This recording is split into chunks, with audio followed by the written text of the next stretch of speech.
कोई खबर गलत साबित हो जाए तो मैं सहाफ़त की ज़बान पे कहता हूँ कुछ शख्स को सहाफ़त छोड़ देनी चाहिए। उस जगह पे छुपा रहा कि जहाँ पे बैठने का तसव्वुर भी नहीं कर सकते। वो हमारी ज़िंदगी की वो चीज़ें थी जिससे हम समझते हैं कि हम समझ नहीं सके। आपने सच किस तरह बोलना है, राइट्स के लिए किस तरह लड़ना है, जब आप ये सीख जाते हैं तो फिर आप एक बेहतरीन सहाफ़ी बन जाते हैं। अब 99% जो यंगस्टर हमारा नया आता है वो ख़बर की तस्दीक नहीं करता। हम रोज़ाना वहाँ पे इफ्तारी और सैरी में 2 से 2.5 हज़ार लोगों के लिए खाना तैयार करते हैं और जब तक हमारी हिफाजत मौत कर रही है हमें कोई कुछ नहीं कर सकता।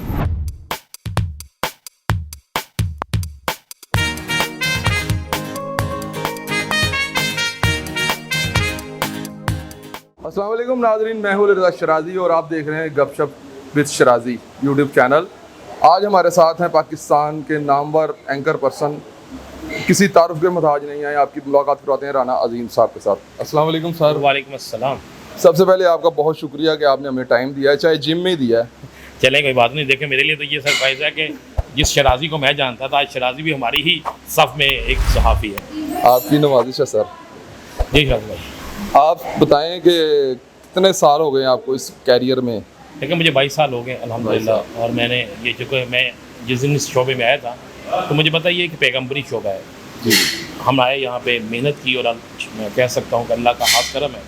मैं पाकिस्तान के उन एंकर्स में ज़रूर मेरा नाम आता है कि जिनको देखा सुना जाता है। जी बिल्कुल, इसमें कोई शक वाली बात नहीं है कि आप एक बहुत दबंग एनालिस्ट और जर्नलिस्ट हैं और अपना बहुत बेहतरीन तजिया निगार हैं। आपको MSF से लेके और आज तक का सफ़र कैसा लग रहा है?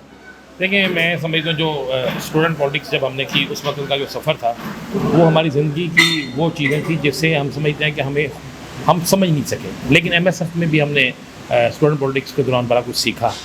हमने कोई ऐसी लाइन अडॉप्ट ना की जिससे हमें वापसी का रास्ता ना मिलता या जिससे हमारी ज़िंदगी को वो मसले दरपेश होते। वहाँ पे हमने एक नज़रियाती जंग लड़ी, स्टूडेंट पॉलिटिक्स की, स्टूडेंट यूनियन का इलेक्शन लड़ा, इलेक्शन जीता, तमाम सियासी जमातों के विंग्स को हरा के। उसके बाद MSF के बाद फिर अल्हम्दुलिल्लाह सहाफ़त में आ गए और उसकी बड़ी ट्रेनिंग का बड़ा असर हुआ। आज मेरे साथ जो सहाफ़ी हैं, एक मैं शायद आपको मज़े वाली बात बताता हूँ कि आज मेरे साथ जो बेहतरीन सहाफ़ी हैं जिसमें शाहिद चौधरी है, मियाँ शाहिद अली नदीम है, उसके बाद आप करते जाए हाफिज़ फैज़ है, अशरफ मजीद है, फ़ारूक जौहरी है, मज़हर है, इस सारों की अगर एक लिस्ट बना के देखें तो कम से कम 150 जर्नलिस्ट वो हैं जो MSF के कारकुन थे। जी जी। और मेरे साथ पॉलिटिक्स करते थे, स्टूडेंट पॉलिटिक्स करते करते ऐसे आ गया है कि आज वो सब सहाफ़ी और सबके साथ दबंग सहाफ़ी हैं और सहाफ़त उनका नाम है। दरअसल स्टूडेंट पॉलिटिक्स में ट्रेनिंग हुई। ट्रेनिंग क्या हुई? ट्रेनिंग असल नज़रियाती ट्रेनिंग हुई कि आपने सच किस तरह बोलना है, राइट्स के लिए किस तरह लड़ना है। जब आप ये सीख जाते हैं तो फिर आप एक बेहतरीन सहाफ़ी बन जाते हैं। आपको पता था किसके राइट के लिए कहाँ पे आपने क्या करना। राना साहब ने बहुत सारी मेहनत की है पाकिस्तान में अपने जर्नलिस्ट के शोबे में। जब से ये ख़बरें में काम किया, आजकल ये 92 में एज ए एंकर पर्सन काम कर रहे हैं। और आज इनसे पूछते हैं आज इनकी ट्रेनिंग कौन सी है? देखिए आज मैं चूँकि सब पेट की करने आता हूँ और मैं शुएब भाई का शुक्रगुजार हूँ कि सदर मुझे शुएब भाई ने लगाया हुआ है। तो आज आए, मैं हल्की फुल्की ट्रेनिंग करूँगा, सिर्फ आधा घंटा जो है मैं समझता अपनी ज़िंदगी के लिए है ये जो आधा कर, क्योंकि सहाफ़ी की ज़िंदगी वैसे ही आधी होती है ज़िंदगी। तो जब सहाफ़ी की ज़िंदगी वैसे ही आधी होती है तो आज जो आधी ज़िंदगी है उसमें इंजॉय करने के लिए हम यहाँ पे आते हैं, पेट की गेम लगाते हैं, उसके साथ जो है बाजू की गेम लगाते हैं, कार्डिक वगैरह ये करते हैं। बस एक आधा घंटा जो है अपने आप को किसी न किसी तरीके से तमाम चीज़ों से हट के मशगूल रखते हैं। आए नाजरीन, राना साहब के साथ आज मिली जुली ट्रेनिंग करते हैं और इनसे गपशप करेंगे इनकी लाइफ के बारे में। बहुत सारी बातें होंगी, आए मेरे साथ।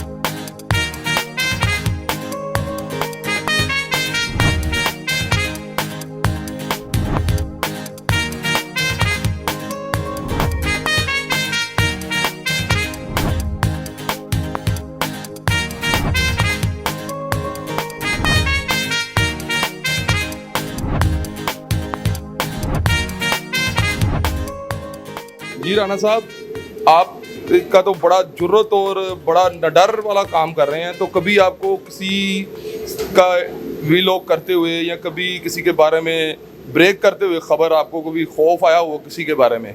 अच्छा, एक चीज़ हमें ज़हन में रखनी चाहिए कि ज़िंदगी की हिफाजत मौत करती है और मुझे दुनिया का कोई ऐसा शख्स बता दें जो खौफज़दा हो और उसे मौत ना आनी हो, या कोई ऐसा शख्स बता दें कि जो ये समझता हो कि मैं बिल्कुल सबके सामने खामोश रहूँगा और मुझे कुछ नहीं होगा, ऐसा नहीं होता। देखें आप एक चीज़ मैंने तो एक चीज़ सीखी हुई है हज़रत सालेह कि ऊँटनी के जो टांगें थी वो 4 लोगों ने काटी थी।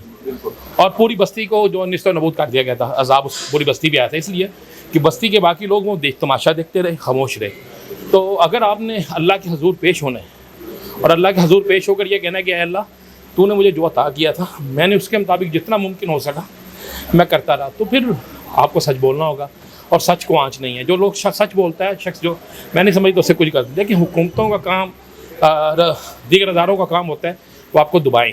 अच्छा, जो दब गया वो हार गया, जो खड़ा रहा उसे कुछ नहीं हो सकता। मैंने जिस तरह कहा, मेरा और मेरी टीम का एक ही मोटो है कि ज़िंदगी की हिफाजत मौत करती है, और जब तक हमारी हिफाजत मौत कर रही है हमें कोई कुछ नहीं कर सकता। अल्लाह पाक आपको अपने ईमान में रखे। आप जैसे इंसान सदियों में पैदा होते हैं। और आप ये बताएं, कौन सा सियासतदान आपको पसंद है? लेकिन इस वक्त की जो मौजूदा सूरत हाल में अगर आप देखें तो मुझे इमरान खान बहुत पसंद है। वो कम से कम खड़ा हो गया और खड़े होकर उसने अपनी बात का आगाज़ कर दिया। उसमें 101 कोताहियाँ गलतियाँ होंगी, लेकिन जो उसने पाकिस्तान के लिए किया है और सबसे बढ़ के जो उसने रसूल पाक सल्लल्लाहु अलैहि वसल्लम के हवाले से, हक़ में नबुव्वत के हवाले से किया, उसके बाद तो कोई कंप्रोमाइज़ ही नहीं है। ऐसे शख्स के लिए तो फिर जान भी हाज़िर है। आपके एक और एंकर हैं, उन्होंने भी उनके साथ बड़ा डट कर, बल्कि काफ़ी एंकर हैं जो उन्होंने उनके साथ डट कर मुकाबला कर रहे हैं उनके साथ, आप भी उनके साथ ही खड़े हैं। इसके अलावा आपके बारे में सुना है कि आपने एक बहुत अच्छा अल्लाह की राह में काम शुरू किया हुआ है कि पानी लोगों में तकसीम करना और खाना वगैरह, और आप मदीना मुनव्वरा में भी जाते हैं हर साल और उसमें आप जाके खाना वहाँ पे भी तकसीम करते हैं लोगों में। इसका रुझान आपके दिल में कैसे, और आप कैसे आपके दिल में ये बात आई कि अल्लाह की राह में इतनी आपने शिद्दत के साथ आपने कदम उठाना शुरू किया है? देखिए शाहिद भाई, मैं 22 साल पहले जब पहली दफ़ा मदीना शरीफ गया तो वहाँ मैंने देखा कि लोग सुफ़रे लगाते हैं, खाना लगाते हैं।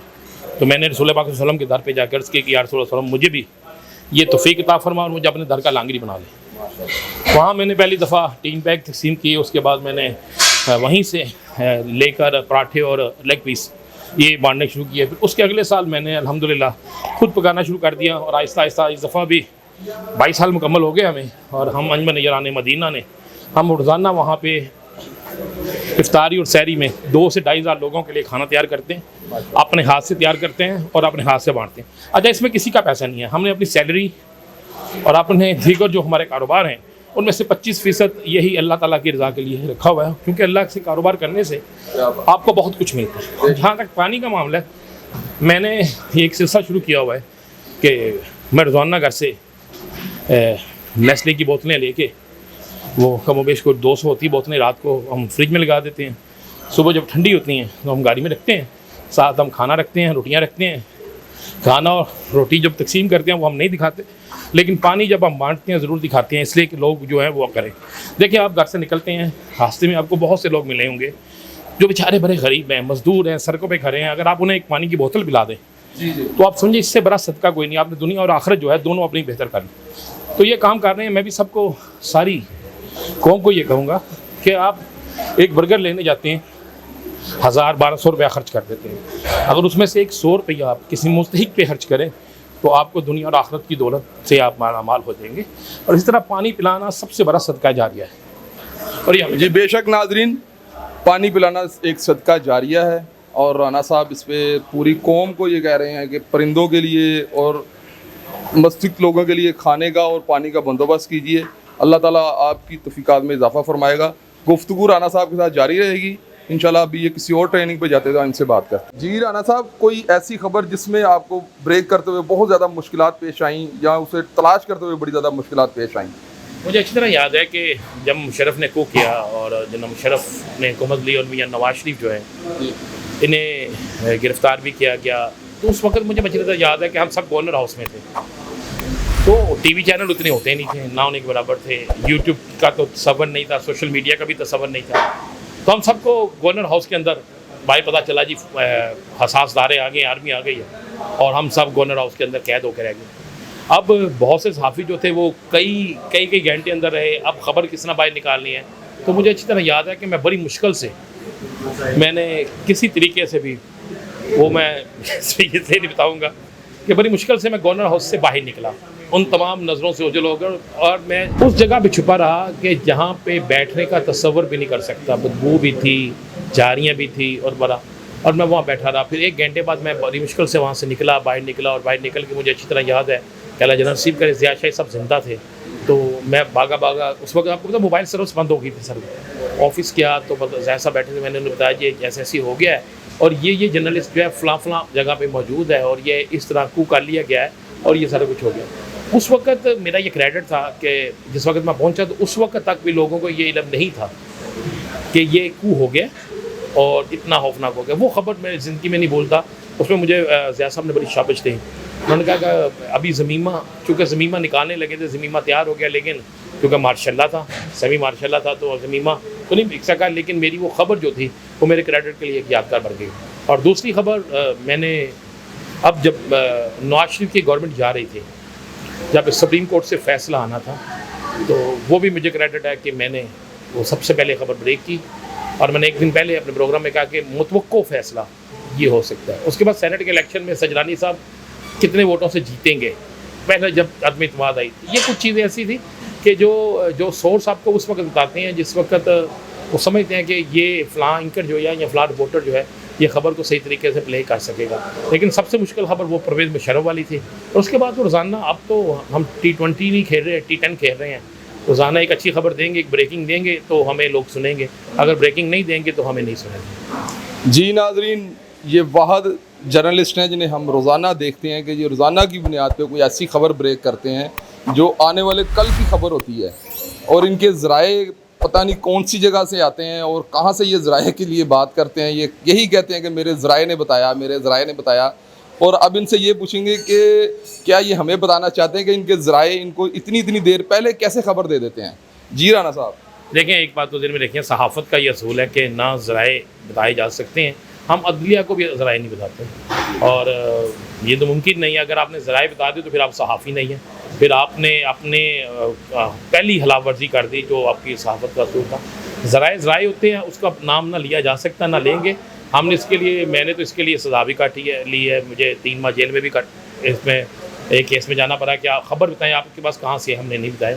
हमने ये तो बाकायदा सुप्रीम कोर्ट से अब बाकायदा एक पिटीशन जो है उसमें ये फैसला हो चुका है कि रिपोर्टर सहाफ़ी जो है अपने ज़राए नहीं बताएगा।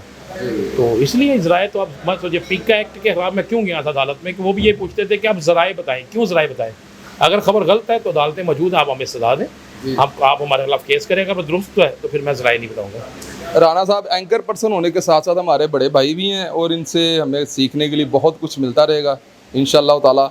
हमने इनसे काफ़ी कुछ अपनी पिछली लाइफ में भी सीखा और अब भी, क्योंकि हम इस फील्ड में आए हैं, तो इनसे कुछ ना कुछ सीखने को मिलेगा। प्लीज़ मैं दोस्तों से कहूँगा कि शराजी साहब ने जिस तरह अपनी एक चेंज किया लाइन, तो मैं दोस्तों से कहूँगा इसी लाइन भी आए।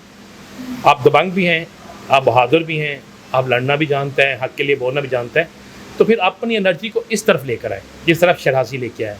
अब शराजी के मुंह से निकली हुई बात जो होगी ना, वो एक सच की बात होगी और लोग इसको सुनना चाहेंगे, देखना चाहेंगे, ये वही शराजी है। तो बाकी सबसे मैं कहूँगा कि शराजी को देखें और अपनी लाइन को इस तरीके से तब्दील करें। इसी में ज़िंदगी है और इसी में मज़ा है। ये राना साहब की मोहब्बत है कि राना साहब हमारे बड़े भाई हैं और 25 साल से हमारे साथ हैं और इन्होंने हमें बड़े सारे अच्छे कामों की तरफ राग़ब किया और ये इसमें भी हमारी रहनुमाई करेंगे इंशाअल्लाह ताला। अब ये किसी दूसरी ट्रेनिंग पे जाते हैं तो इनसे फिर बात करते हैं। राना साहब ने अपने बहुत से कीमती टाइम में हमारे लिए टाइम निकाला और आज इनसे सिर्फ आखिरी सवाल करते हैं। आजकल के नौजवान राना साहब जो बिना देखे और बिना सोचे खबर ब्रेक कर देते हैं और कुछ देर बाद वो खबर के नीचे लिखा होता है ये फेक न्यूज़ है, इसके बारे में कुछ रोशनी डालें प्लीज़। देखिए, मैं अपने नौजवान साथियों से ये कहूँगा कि आप ब्रेकिंग की तरफ ना जाएँ, आप हकीकी खबर की तरफ जाएँ। अक्सर 99% जो यंगस्टर हमारा नया आता है वो ख़बर की तस्दीक नहीं करता, वो सुनी सुनाई खबर पे यकीन करता है। ऐसा नहीं है, ये हमारा पैगम्बरी शुभ है। आप खबर की तहकीक करें और उसमें थोड़ा सा वक्त लग जाए, लेकिन वक्त के साथ अगर खबर दुरुस्त होगी तो वो आपके लिए एजाज़ होगा, और अगर खबर दुरुस्त नहीं होगी तो आपकी ज़िंदगी का वो सबसे बुरा दिन होगा। देखें शराजी, अगर किसी खबर की तरदीद आ जाए या कोई खबर गलत साबित हो जाए तो मैं सहाफ़त की ज़बान पे कहता हूँ कुछ शख्स को सहाफ़त छोड़ देनी चाहिए। वो सहाफ़त करे ना, फिर उसकी बात पे यकीन कोई नहीं करेगा, वो दुनिया का सबसे बड़ा झूठ होगा। तो एक हदीस मुबारक भी है कि ला ईमान लिमन ला अमानत लहू, कोई शख्स का ईमान नहीं जो अमानतों में ख़यानत करता है। तो ये हमारे पास अमानत है। ख़यानत उस सूरत में होगी जब हम इसमें झूठ बोलेंगे। तो मैं सबसे कहूँगा तस्दीक करें, ब्रेकिंग के मरहले से बाहर निकलें। आपकी तस्दीकशुदा खबर जो है वो ब्रेकिंग से भरी ब्रेक होगी, उसको लेकर चलें तो ठीक हो जाएगा। जी नाजरीन, राना साहब ने इसी वीलॉग में कम से कम 3 मरतबा ये कहा है कि ये हमारा पैगम्बरी शोबा है और सब लोगों से ये गुजारिश है कि ख़बर को तस्दीक करके फिर ब्रेक करें। बहुत शुक्रिया राना साहब, thank you so much, bundle of thanks.